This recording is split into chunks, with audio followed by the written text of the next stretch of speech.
നമസ്കാരം. ലോക്സഭാ തെരഞ്ഞെടുപ്പിന് മുന്നോടിയായി തമിഴ്നാട്ടിൽ സഖ്യ സാധ്യതകൾ തേടി രംഗത്തെത്തിയിരിക്കുകയാണ് കമൽ ഹസൻ അധ്യക്ഷനായ മക്കൾ നീതി മയ്യം എന്ന പാർട്ടി.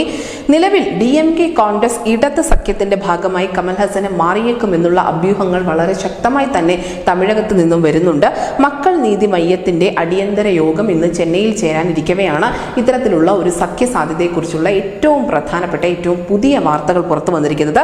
രാഹുൽ ഗാന്ധിയുടെ ഭാരത് ജോഡോ യാത്രയിൽ കമൽ ഹസൻ പങ്കെടുത്തതോടെ കമൽ ഹസൻ ഈ DMK സഖ്യത്തിന്റെ ഭാഗമാകുമെന്ന തരത്തിലുള്ള സൂചനകൾ ഉണ്ടായിരുന്നു. പക്ഷേ ഇത് വ്യക്തമാക്കിക്കൊണ്ട് കമൽ ഹസനോ അല്ലെങ്കിൽ അദ്ദേഹത്തിന്റെ പാർട്ടിയുടെ വക്താക്കളോ ഇതുവരെയും രംഗത്ത് വന്നിരുന്നില്ല.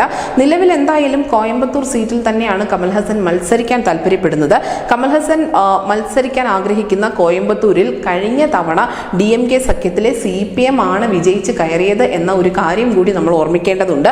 കമൽ ഹസന്റെ പാർട്ടിയുമായുള്ള സഖ്യത്തിൽ DMK തീരുമാനമെടുക്കുമെന്ന് ഉദയനിധി സ്റ്റാലിൻ നേരത്തെ തന്നെ വ്യക്തമാക്കിയിരുന്നു. അഥവാ കോയമ്പത്തൂർ അല്ല എങ്കിൽ ചെന്നൈ സൗത്ത് അല്ലെങ്കിൽ മധുര ഇതിലേതെങ്കിലും ഒരു സീറ്റിൽ മത്സരിക്കാനും കമൽ ഹസന് താല്പര്യമുണ്ട്.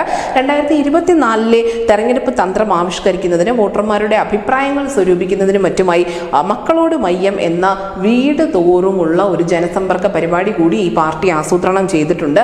നിലവിൽ എന്തായാലും ഇത് കാര്യമായി ബാധിക്കാൻ പോകുന്നത് DMKയോ അല്ലെങ്കിൽ BJPയോ ഒന്നും ആയിരിക്കില്ല. മറിച്ച് അത് ബാധിക്കുന്നത് ഈ സഖ്യത്തിനുള്ളിൽ തന്നെ സജീവമായി നിലനിൽക്കുന്ന CPM എന്ന പാർട്ടിയായിരിക്കും. നമുക്കറിയാം, ഒരു കാലത്ത് ത്രിപുരയിലും പശ്ചിമ ബംഗാളിലും ഉൾപ്പെടെ വലിയ മേൽക്കൈ ഉണ്ടായിരുന്ന CPMന്റെ ഇന്നത്തെ അവസ്ഥ അവിടെ വളരെ ദയനീയം തന്നെയാണ്. ദേശീയ പാർട്ടി എന്ന പദവി CPM നിലനിർത്തുന്നത് പോലും വലിയ ഒരു നൂൽപാലത്തിന് മേലിലൂടെ നടന്നുകൊണ്ടാണ് എന്ന് പറയേണ്ടി വരും. കാരണം മിക്ക സംസ്ഥാനങ്ങളിലും CPMന് പ്രതിനിധികൾ പോലും ഇല്ല, അല്ലെങ്കിൽ പാർലമെന്റിലേക്ക് പോലും പ്രതിനിധികളില്ല എന്നുള്ളത് വളരെ വ്യക്തമായ കാര്യമാണ്. നിലവിൽ എന്തായാലും ഈ BJPയുടെ കോട്ടയായ കോയമ്പത്തൂരിൽ, അതായത് BJPക്ക് ഇവിടെ ശക്തമായ മേൽക്കൈ ഉണ്ട് എന്നുള്ളത് വാനതി ശ്രീനിവാസന്റെ വിജയത്തിലൂടെ തന്നെ നമ്മൾ മനസ്സിലാക്കിയതാണ്.